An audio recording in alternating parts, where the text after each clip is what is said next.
everyone, so in this video I'm going to be showing you how to navigate the library website in order to find resources in more detail. So the easiest way I think to get to the library website is just to log on to your one login, and if you notice you should have Canvas and a couple other things, Office, but there will be this National Library tab right here, and if you click on that it takes you straight to the National Library website. Here it is, the home page.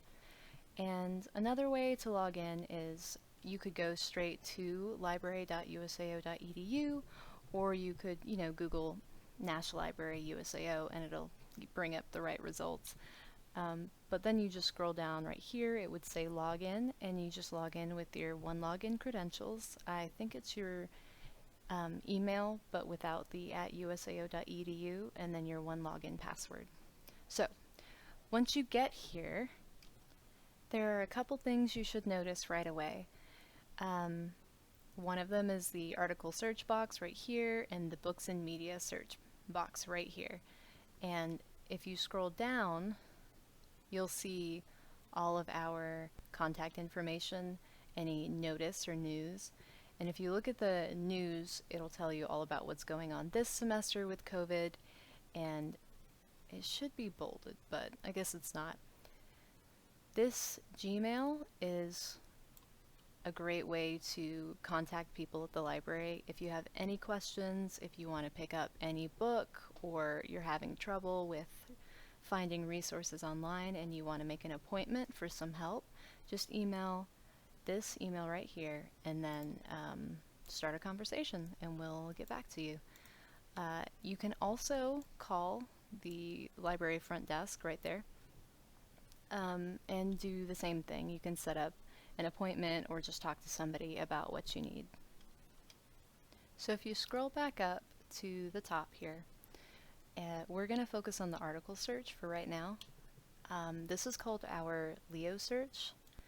And what it is a really broad search bar. It draws sources from all of our databases and journals, but because it does that, you get thousands of results. So it's a great place to start your search, but once you narrow things down, you may want to go and do a search in more specific journals, which you can find here, or specific databases. But I'm going to take you through all the steps of just the beginning of a search. So let's say in here I want to type in, Superman. That's going to bring up a lot of results. Yep, almost 3,000 results. You can see that it brings up results on, philosophy, eugenics.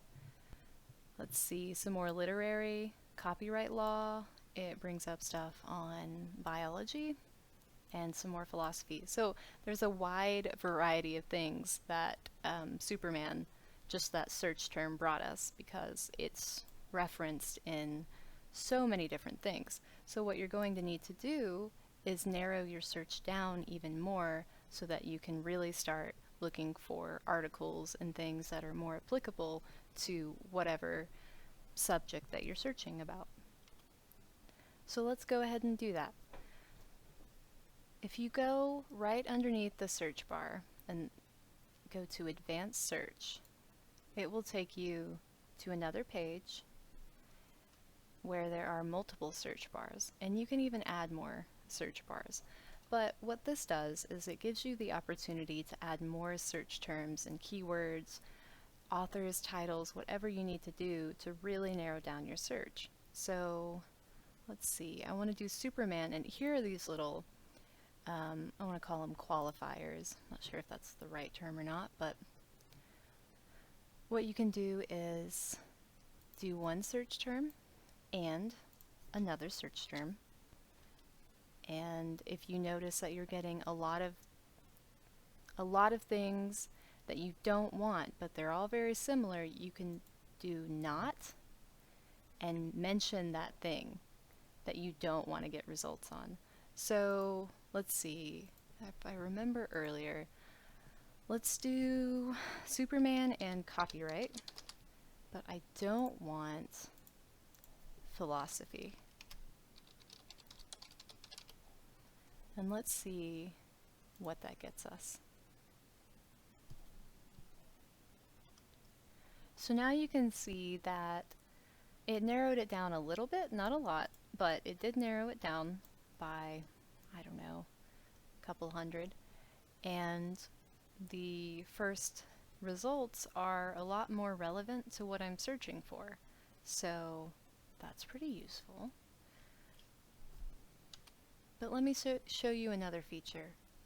If we go back to advanced search, what if I want to do Superman or Batman? And I still want to talk about copyright. So this is going to bring up exactly what it sounds like. It's going to bring up sources that talk about Superman and copyright or Batman and copyright. So let's see. It brings up way more results. It broadens your search quite a bit. So maybe I narrow it down even more. Now just from first glance, I can see that there are a lot of different types of sources that are here now, and maybe you don't necessarily want a lot of these sources. I probably wouldn't want audio if I were just trying to quickly write a paper on copyright on superheroes or copyright on fictional characters. So what you would do, or what you could do, going back to things that you could use quickly, if you notice here, hang on, let me find a good example. Okay, so this is a good example of how things can even be in different languages. So you can narrow things down to where they're only in English, and that'll bring it down some. But what I wanted to show you was sometimes, even though we have the electronic record, we don't actually have the item available for you immediately, and that is when you would have to do an interlibrary loan. So, which I'll cover that later. But if you wanted to just get things immediately, you could limit over here in your refine results section menu. You could limit your search results to full text online, and that means exactly what it sounds like, where everything that shows up is available for you online, the full text. But I'm still getting a lot of things that maybe I wouldn't want in like a, academic essay. These books might be nice, but maybe I don't want periodicals, which is newspapers and magazines, because they're not necessarily peer-reviewed. So I want to make sure that I have peer-reviewed articles for my essay. So I'm going to go back down under Refine Results, and I'm going to go to Source Types, and I'm just going to check the Academic Journals box. And right here it tells me that there's 1,270 academic journals, and that'll take out reviews of Superman and copyright or trade publications, things that I don't really want. So I'm just going to check that. And that's going to narrow it down quite a bit. And actually, even though I checked academic journals, it's still showing me periodicals. So to make absolutely sure that what I'm looking at is peer-reviewed, I'm going to go back to Limit To.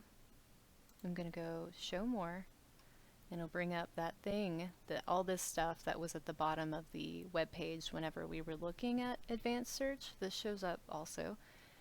But if you scroll down, you can see this little check mark area here. You just check that box. It says peer-reviewed, and then you search. And now it looks more useful to us for an academic paper. So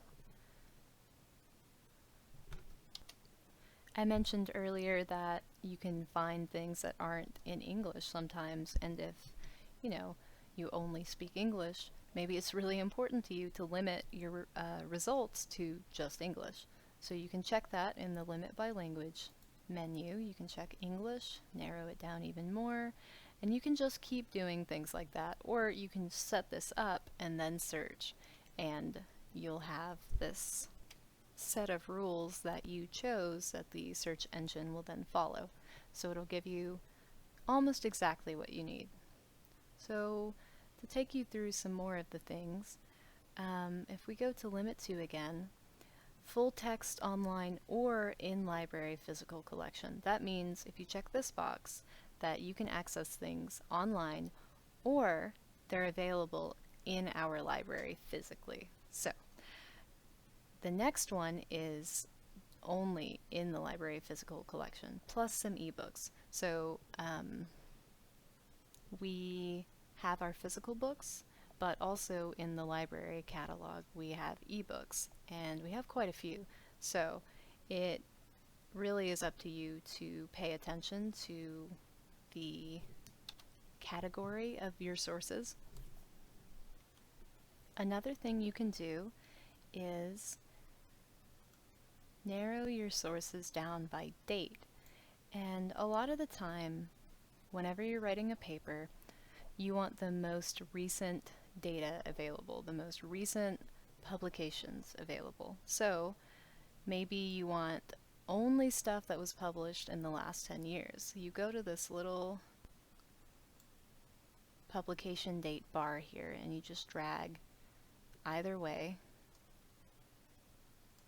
You can do it farther back too if you're looking for maybe more historical sources, but let's say I just want stuff from the last 10 years. I did that and it narrowed it down to 686. So pretty useful. More things you can do are limit your sources by subject or publication. Subject will just, it shows you some subject tags, and these are all subject, well, these are subject tags here. And it's these subject tags that bring up this source in relation to your search terms. So if you know and you notice that there are certain subject tags that relate to your interest, then you can go back down over here and choose specific subject tags. So maybe I notice that the sources that are interesting to me have Superman, the philosophical concept, even though, you know, that goes against my original example, but philosophical concept, wherever that is. Anyway, you could check that box. Oh, here it is. And it would only bring you, it would narrow it down again to only 16 results. So now you can look through everything. But maybe you've narrowed your stuff down almost too much, right? So what do you do then? What if you look through all 16 results and you've only found 4 that are useful to you? Well, it's not the end of your search process. Another thing that you can do is look at specific journals. So if you click on one, and I just clicked on the first one, it tells you who the author is, document type, subject terms, all this other information, but right here it says source, and it tells you what journal it came from. And you can click on that and it'll take you to that journal. But sometimes, and this isn't helping me right now, sometimes it will take you, it'll show you that it drew a source from a database, and that can be useful too. So I just went back, you know, backspaced. I went back to the previous page where I had more results. But this is what I was talking about. JSTOR is a database that has lots of academic journals. And if you notice that a lot of your sources have database sources, then you can click on that and follow it, and you'll probably find more like the sources that you've already found. And JSTOR and other databases act in pretty much the same way. Here's your main basic search bar, and if you wanted to do a more advanced search, you hit advanced search, and it functions really pretty much the same way. But let's backtrack a little bit now. I wanted to tell you a few more things that I think I skipped over too fast, but I wanted to make sure that you all knew that this Leo search, or the beginning of any search really, you need to try lots of different search terms and different variations of your search terms if you're not getting the results that you want. Because everything is tied to these subjects, they can have different spellings. Maybe the word that you know isn't the word that's in the system, so make sure that you check that you have the right spelling. Make sure that you try to search for different words about the same thing. What I like to do if you're searching on like a movie or a book, I will go and do a little bit of research on who wrote it, who played in it, and you can search those people and it will help narrow down your search as well. But there's almost never going to be a one-size-fits-all combination of words that will get you exactly what you need. You have to, if you narrow it down, you can narrow it down too much. So you need to try different search terms and different search phrases in order to get specific, but also to get different variation. But now let's look at the actual source record. So I want to change a few things. I'm going to take this out.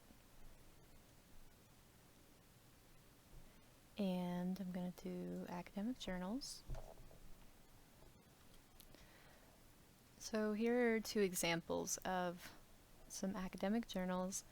One, you can link to it with the full text finder.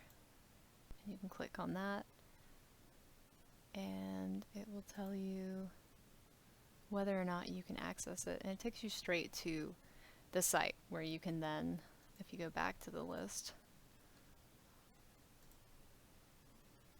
it says Volume 19, Issue 2 in 2013. Anyway, so you can find it like that. It'd be there. And there's lots of different links and lots of different journals and databases that we link to, so you're just going to have to get used to seeing all the different kinds, but know that they all function very similarly. So let's see. You could also encounter something that, like I said earlier, we just don't have, but that doesn't mean that you can't get it. It just means that you're going to have to request it, and it may take some time to get to you. So it would say, interlibrary loan, please fill out the form. And it would show up here. Sometimes it'll say that it has it on the full text, and then you go to look at the full text and it tells you actually no, it doesn't have it. So just keep that in mind. I'll take you all the way back here. But so if you double click on that link, it takes you right to this interlibrary loan request form.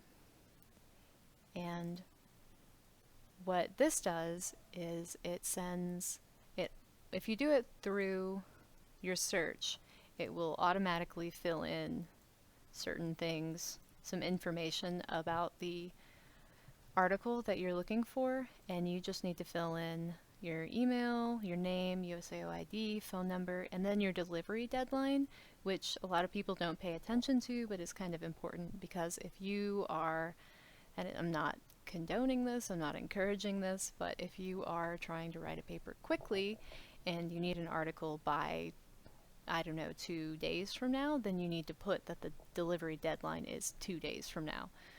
Otherwise, it'll automatically do it, you can tell, a whole month from now. So these go actually directly to me, and that's a big part of my job, is finding the resources that you guys need. And sometimes I can't find them, but most of the time I can. And when it's articles, I can usually get them to you in a day or two. If it's books, sometimes a week, sometimes more than that. but it all depends, and I'll definitely contact you if it takes longer than that. But anyway, so you input your information, double check the article information.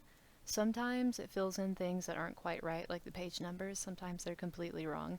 I don't know if that is 2 pages, but you could go back and check by looking at the record. And it is. It says 12 to 14, so 3 pages. Anyway, at the very end, you can leave me a note, whatever, and then hit submit, and it'll send it to me. And after I can get it, I will email it to you. But that link shows up in a few different places.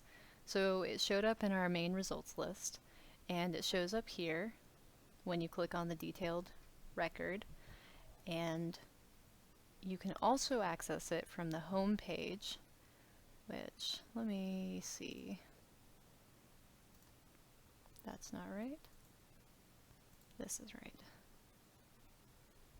If you look through Google Scholar or some other source and you know exactly what book or article that you want and you don't want to go through our library databases, you can go straight to Services and Interlibrary Loan Request, and it will bring you right to this form.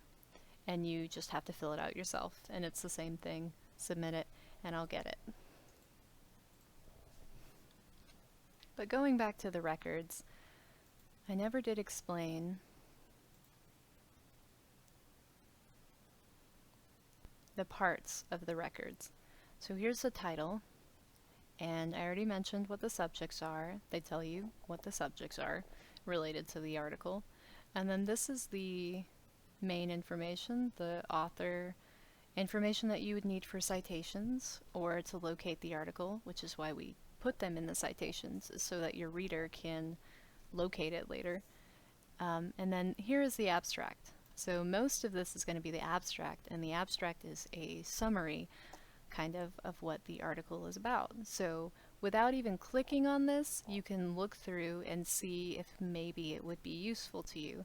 If you decide it is useful to you, you can click on it, look at all the full information, decide if you need to interlibrary loan it, and if you're doing a bibliography or a works cited and you're just trying to gather sources for your paper, what you can do is, even if you don't have it just yet, you can go ahead and use this citation tool on the right, and you can add it to a folder that you can access later through your account, your library account.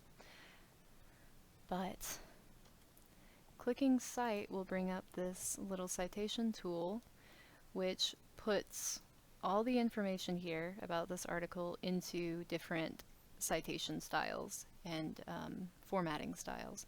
So here's the one for MLA. You would just scroll down. It's alphabetical.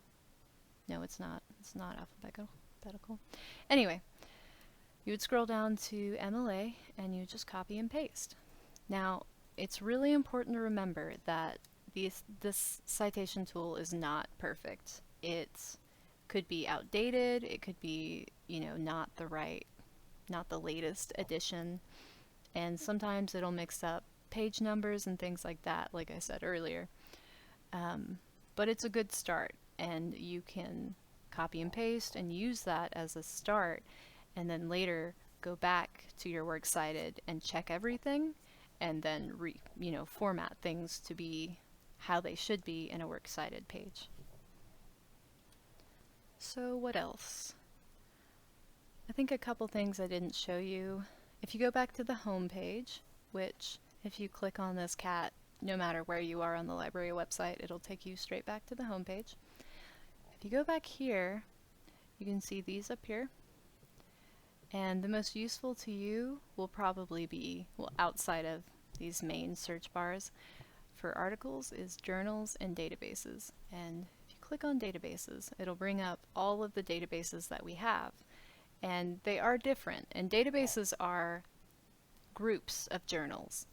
So it's broader than searching through specific journals, but not as broad as using Leo Search. So let me show you a couple things. You can kind of tell what they are just by their names, but they also have these almost abstracts telling you what kind of articles and journals that they have within them. So ACLS is a humanities ebooks collection. This is medication information, and it goes on and on.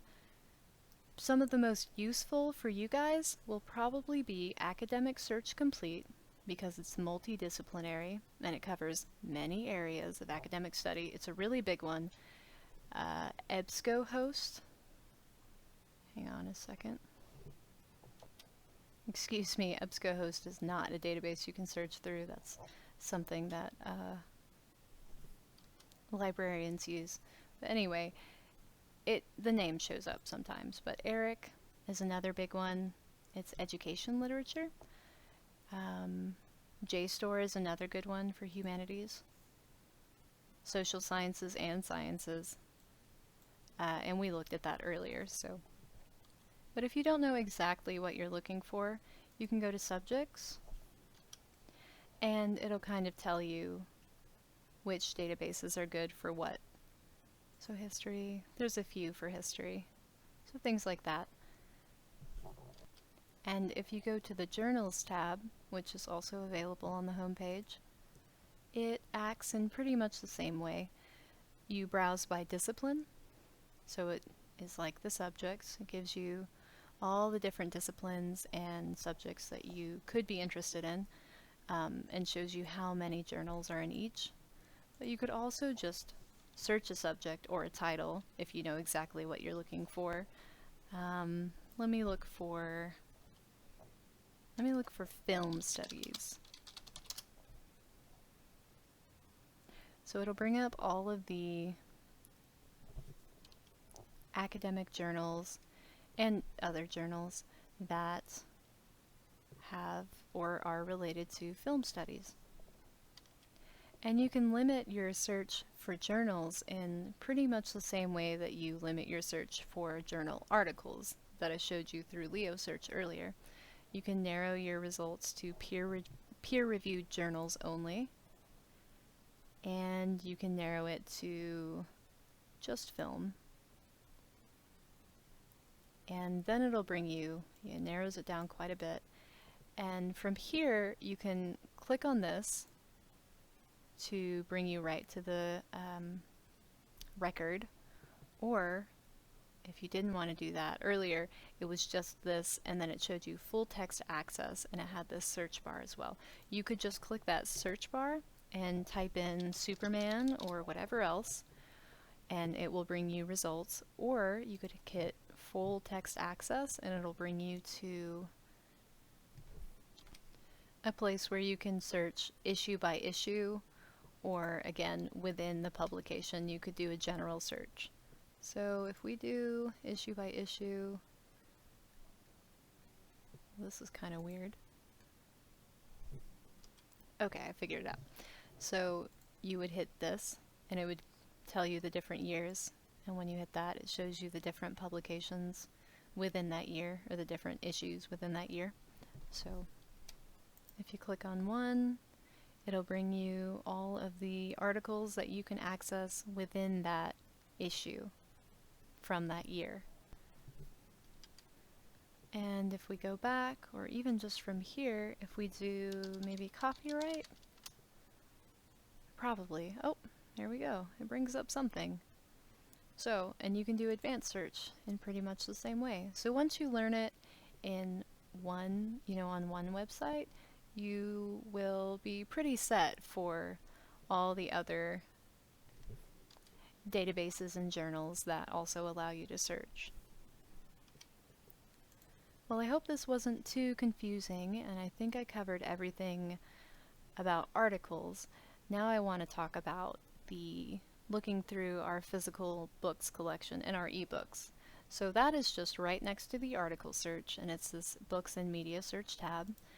And pretty much do the same thing. Start with your broad search, but we don't have nearly as many physical books as we have access to our online articles and journals and databases. So that brings up just 30 results. Superman does.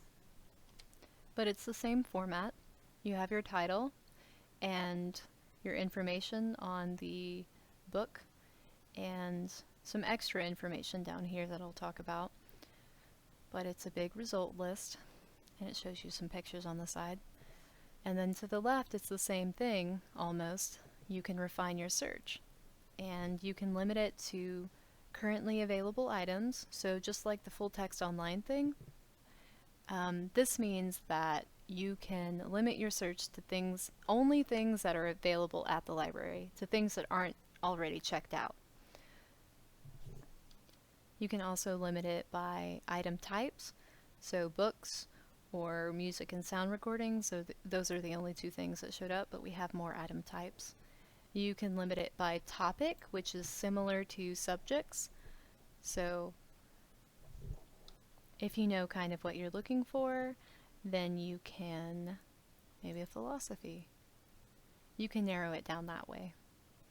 And it brings up just 2 results. It narrows it down a lot. And when you finally get to click on a book,